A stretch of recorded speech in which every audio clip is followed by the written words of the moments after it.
This morning we are taking a step outside of the sermon series that we are in the middle of, Blueprints for Building a Healthy Church, in order to talk about thankfulness, because this is the beginning of Thanksgiving week, and so it's good for us to take some time to think about cultivating gratitude in our lives. And toward that end, I want to start us off with a question. How many of you have ever been accused of being ungrateful? How many of you have ever been accused of being ungrateful? Okay, let me ask that question a different way. How many of you have ever been 13 years old? Okay. How many of you have ever been married? Okay. All right, so most of us in this room have some experience either with being accused of being ungrateful, or we've been hurt by someone else's ingratitude. Either way, I think most of us in here have an understanding of the fact that gratitude is important for our relationships. It's important for healthy, functioning relationships between family members, between coworkers, between friends, or even in our relationship with God. Because when there is a deficiency of gratitude, when gratitude does not exist between people in a relationship, that's a void that needs to be filled, and typically the way it gets filled is with resentment.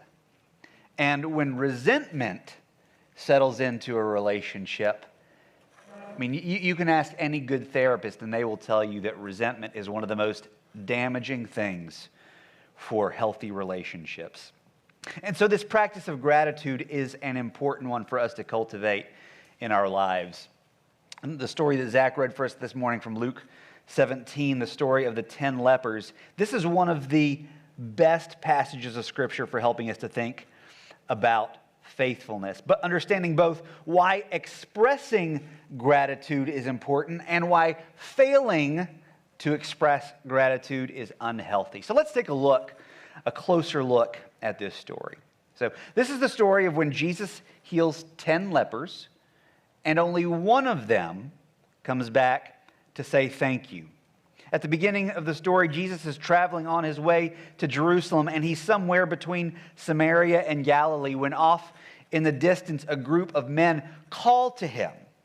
Now, this group of men, they were a leper colony.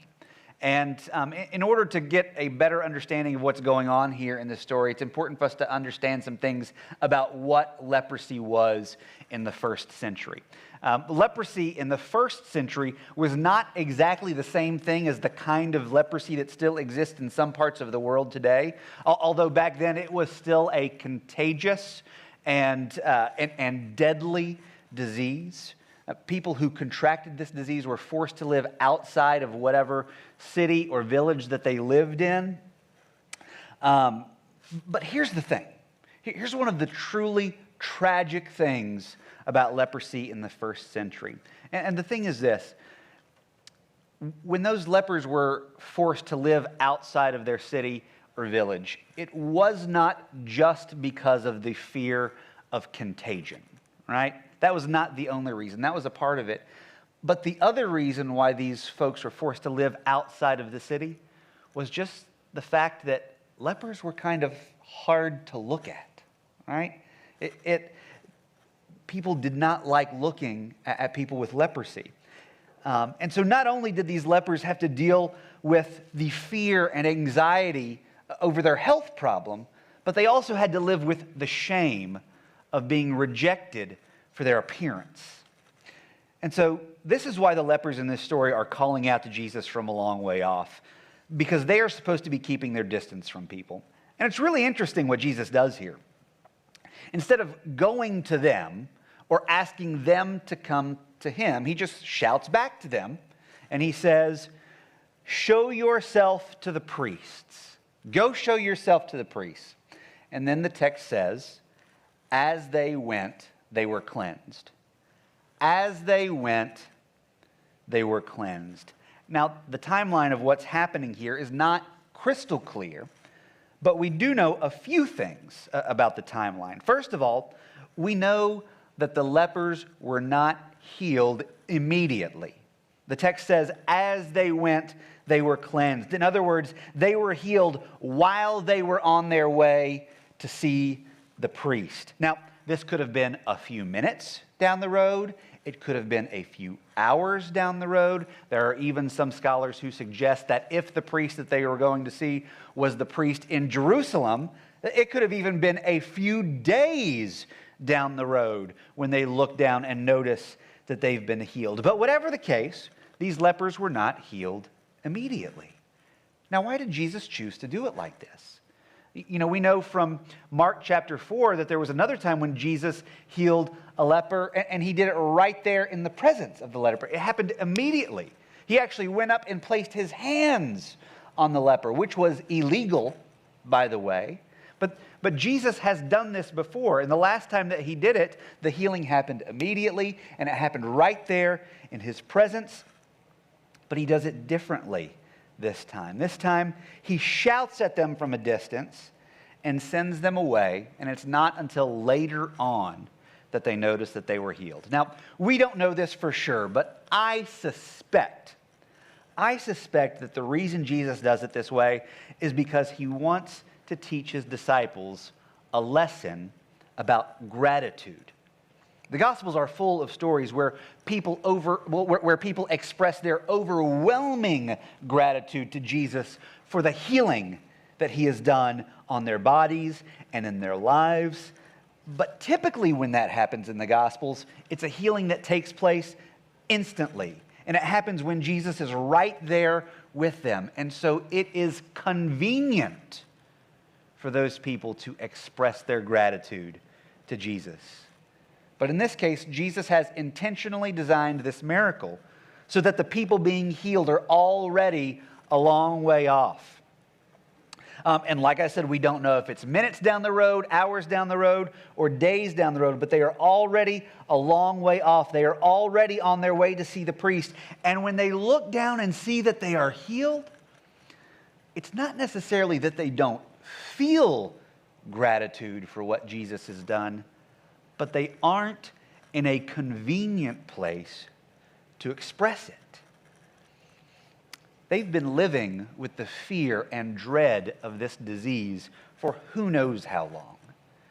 Cast out, cut off from the people that they love. And now, when they see that they are healed, all they can think about is getting back home as fast as they can. So they've got a choice to make. I can either take time and go way out of my way to go back to where Jesus was, or I can run straight to the priest and get home to my family as fast as I possibly can. And you know, I understand that. And I'm ashamed to admit that if I had been one of those 10 lepers, I might have made the same decision they did. But one of them makes a different decision. One of them makes a different decision. One of them chose to do the inconvenient thing, to turn back and find Jesus, however long that was going to take, and to say thank you. And Luke makes sure to tell us that the person who turned back was a Samaritan. Now, why would Luke include this detail? Why is it important that the person who came back was a Samaritan? Well, you have to remember that in the first century in Israel, Samaritans were outcasts. And so this Samaritan, who was also a leper, had two pretty big strikes against him. And so you begin to get the idea that maybe the reason that this Samaritan was more grateful than the others was because the circumstances from which Jesus had saved him were more dire than the circumstances of the other 9. You know, it kind of reminds me of the fact that when I was a teenager, you know, I was always so impressed by the testimonies of people who, you know, at one point in their life had gotten mixed up into gang violence or drug addiction, and then they find Jesus, and their lives are radically transformed. That kind of radical life change was always so impressive to me.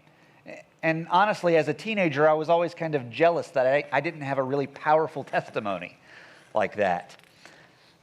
But when I think back on it now, I don't think it was the dramatic testimony that I envied. I think what I envied was that these people who Jesus had saved from such dark places now had a depth of love for Jesus, now had a depth of devotion to Jesus that I just didn't see in myself. And the reason these folks had such deep devotion is because they were so grateful. They knew that the reason their lives had turned around had nothing to do with the power of their own will and everything to do with Jesus. And that's exactly what's going on with this Samaritan leper. He goes back to find Jesus, throws himself at Jesus' feet, and says, "Thank you. Thank you." And Jesus says to him, "Rise and go. Your faith has made you well." Rise and go. Your faith has made you well. Now, this last part of the story, it's something we need to talk about a little bit because it gets misinterpreted all the time. When Jesus says, "Your faith has made you well," people sometimes misunderstand that to mean that faith might be just another kind of work. People sometimes misunderstand this to mean that faith is just another thing I can do in order to earn God's favor. That somehow if I level up my faith, if I increase the amount of my faith, then somehow I increase the chances that God's going to answer my prayers. Or even worse, people sometimes think that this means that if God doesn't answer my prayers, it must somehow be that I do not have enough faith. And so we need to be very clear about this. God doesn't choose to work based on the amount of faith that we have.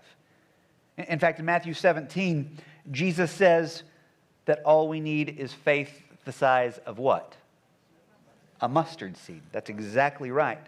And so Jesus didn't choose to heal this Samaritan leper based on the amount of his faith. Remember, all 10 of the lepers were healed. But Jesus only says this to the Samaritan. The only one of the 10 to whom Jesus said, "Your faith has made you well," is the one who expressed gratitude. And there's a reason he did that. You see, when Jesus says your faith has made you well, he isn't just talking about their physical healing from leprosy, though he is talking about their physical healing. But he's also talking about spiritual healing. In other words, faith hasn't just saved your body, it has also saved your soul. And the reason he says it like this to a Samaritan is because, as we learned just not long ago in our series on Galatians, in that culture, people believed that salvation came by following the law. And Samaritans, by definition, were not law followers. And so if Samaritans are not law followers, then how can they possibly be saved? Well, Jesus tells us right here, by faith. Jesus is in no way suggesting that there is some kind of a quid pro quo relationship between the amount of our faith and God's favor. What he's saying is, he's making a statement about the nature of salvation itself. It doesn't come by rigidly following the law, or as Paul would say, it is not by works so that no one can boast. It comes by trusting Jesus, by relying on the work he has done. Do you see the difference there? If salvation did come by following the law, if salvation was a result of our own hard work and the power of our own will, do you see how easily that would lead us into pride and away from gratitude? Because if salvation is something I did myself, then what do I have to be thankful for? I did it myself, right? Among the 10 lepers who were healed, the Samaritan was the only one Jesus could trust to understand what he meant by "your faith has made you well." Because it was the Samaritan who showed an understanding that his healing had nothing to do with his own work and was the result of the work of Jesus alone. And so, because the Samaritan had already expressed gratitude, Jesus was able to commend his faith without having to worry that the Samaritan would misunderstand, because he already showed that he understood. Now, looking at this story, we're going to spend the rest of our time today talking about how we can cultivate more gratitude in our lives. And toward that end, there are 3 questions that we're going to ask today. The first question we're going to ask is, why do we fail to express gratitude? The second question that we'll ask is, why does gratitude need to be expressed? And the third question we're going to ask is, what does gratitude result in? So let's start with the first question. Why do we fail to express gratitude? Well, there are a number of reasons that we fail to express gratitude, but we're just going to cover 2 of the really big ones today. And the first one we're going to talk about is that we fail to express gratitude because we assume that people don't need to be thanked when they are just doing their job. When someone is just doing what they're supposed to do, why should we thank them for that? Why should I say thank you to the waitress who works at the restaurant? After all, she's just doing her job. Now, I'm not sure where we got this idea that because someone is just doing their job, that somehow means we don't need to be grateful or express gratitude. Because the reality is, people do better work when they know that their work is appreciated. That's just a fact. People do better work when they know that their work is appreciated. For example, I can hound my kids day after day about cleaning their room, picking up their clothes, not leaving a mess. After all, that's their job. That's what they are supposed to do. However, if they happen to clean their room or pick up their clothes or not leave a mess without me having to remind them, if I will then say to them, "Thank you," don't you see how that positive reinforcement can lead to helping them develop those positive habits? They're just doing their job, but if I will say thank you, if I will express gratitude, that will help them to develop those positive habits and to keep doing their job well. So I'm not sure how we got this idea that just because someone is doing their job, somehow that means we don't need to say thank you. If you have a spouse that works long, hard hours to provide for the family, at one level, they're just doing their job, right? But don't you think it would help them to know that you appreciate the hard work that they put in? Of course it would. The fact that someone is just doing their job is never an excuse to fail to show gratitude. The second reason, and probably the biggest reason that we fail to show gratitude, is because we think, I did it all on my own. I did it all on my own. If I've been successful in life, it's because I pulled myself up by my own bootstraps. I put in the hard work. I reaped the rewards. And so who do I have to thank but me? Now, this is the perfect opposite of the attitude of the Samaritan leper. The fact of the matter is that almost no one achieves success entirely in a vacuum without anybody helping them. Somewhere along the way, you had some help. Maybe it was from your spouse. Maybe it was from your parents or someone else in your life who taught you the value of hard work. If you've built a successful company, somewhere along the way, you had good employees who did their work. Well, almost no one achieves success on their own.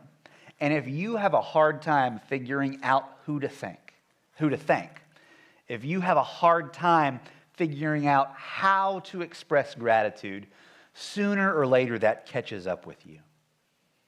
which brings us to our second question. Why does gratitude need to be expressed? Why does gratitude need to be expressed? And the reason gratitude needs to be expressed is because unexpressed gratitude will be received as ingratitude. Unexpressed gratitude will be received as ingratitude. I want you to imagine coming home after a long day of work, and your spouse has spent a lot of time making sure that everything in the house is perfect. They've cooked your favorite meal. They've made your favorite dessert. They have gone above and beyond anything that could be considered just their job, right?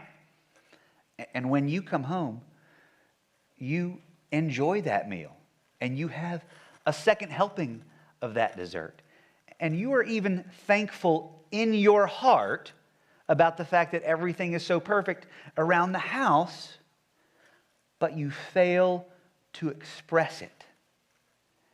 Now let me ask you this. If you fail to express that gratitude, how is your spouse supposed to know that you appreciate what they've done? They don't know. Better question, if you fail to express gratitude, how long is it going to be before you get your favorite dessert again? All right? Probably a little while, because unexpressed gratitude hurts.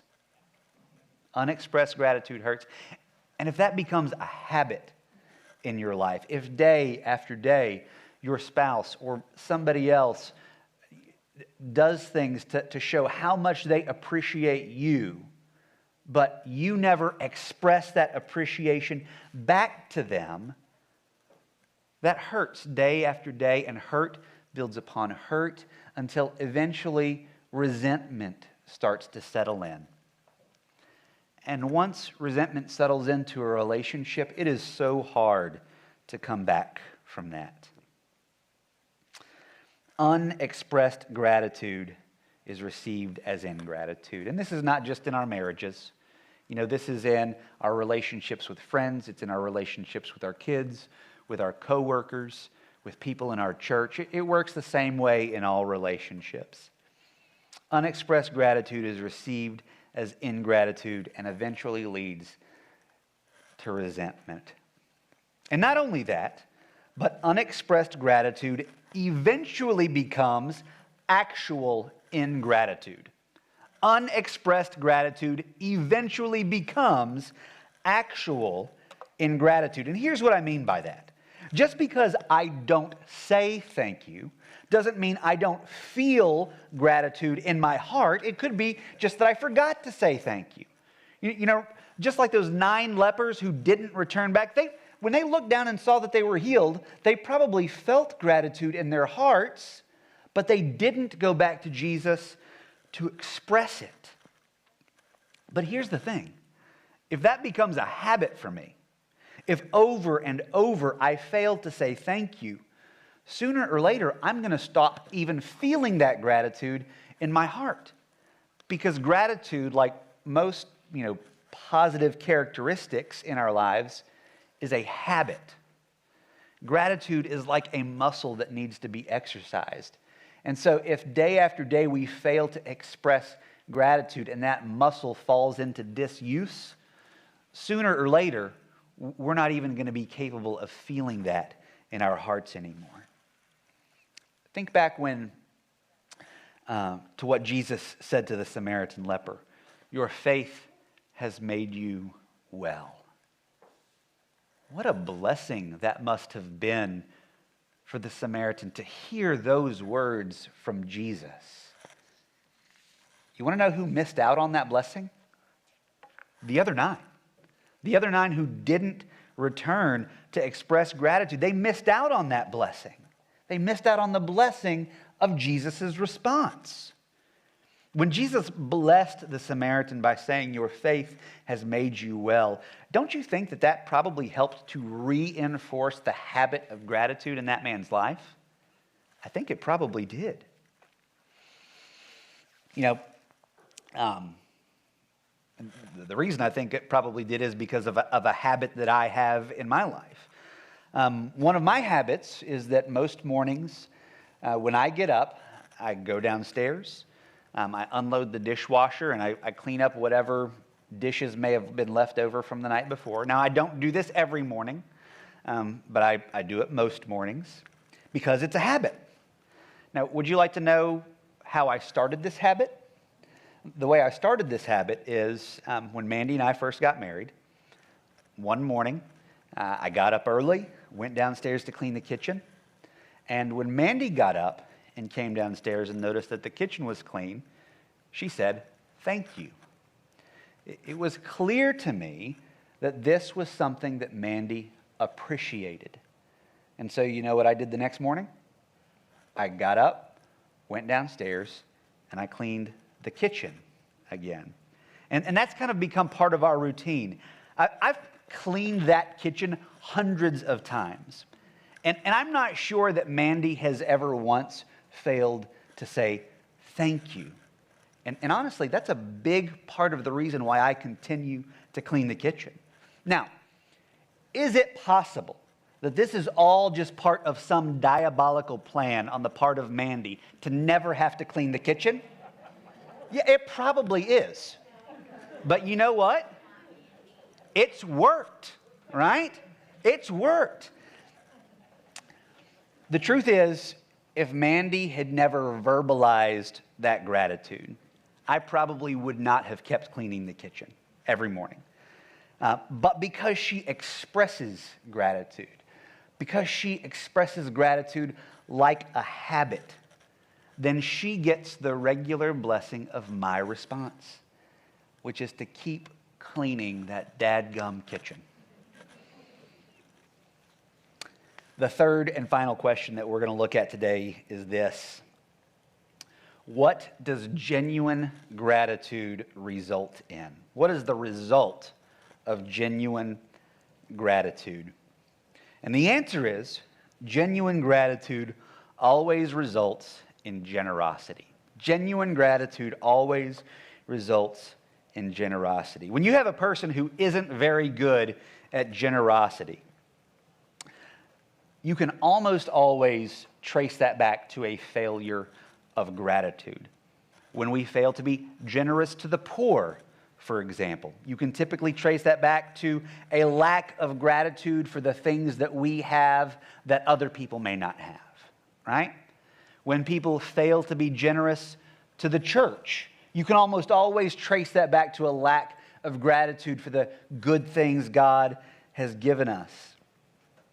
When we struggle to be generous with our family and our friends, it's because we aren't truly grateful for all of the ways in which these people have blessed our lives. Now, you might be hearing this and think to yourself, you know, Pastor, I'd love to be generous with all of those people, but, you know, I just don't have a lot of money. And so how can I be generous with all of those people? And I understand that question. But at its core, generosity has nothing to do with money. Generosity is about being willing to share whatever we have. Sharing our time, sharing our talent, sharing our love. It's about sharing whatever we have with someone else because we assume the best about them. We don't assume the worst. It means that I am willing to share what I have with you because I am grateful for you. And I can trust what I have with you because I know that you are grateful for me too. When husbands and wives have that kind of mutual gratitude with one another, imagine the abundance of love that flows in that relationship. When parents and children share that kind of gratitude with one another, imagine the abundance of joy in that home. When friends share that mutual gratitude with one another, imagine the depths of those friendships. And just like there is this link between generosity and gratitude in our relationships with people, that same link exists in our relationship with God. Who else has given us more than God has? He gave us his Son. And so who else is more deserving of our gratitude than God? If I am grateful to God, then that should show up in how generous I am in return. Am I generous in giving my time to God? Am I generous in giving my talent to God? And yes, am I generous with my finances? One of the reasons why church is an every week thing is because gathering together to corporately express our gratitude back to God every week, it's good for us. But even more than that, it's because it's the least that we can do in return for all that God has given us. And so, as we draw to a close in this service today, if this message has spoken to you in any way, if you struggle with expressing gratitude, but that is a habit that you'd like to cultivate in your life, or maybe you've been attending this church for a while and you'd like to find out more about what it means to follow Jesus within the context of a local church, or if you just have a prayer need and you want to express that prayer need to us, I would encourage you to come and seek out either me or Zach after the service. We will be here. We will pray with you. If you're watching online, I would encourage you to text made my decision to 97000. That's made my decision to 97000. And let us know what's on your heart. And we'll be there to pray with you.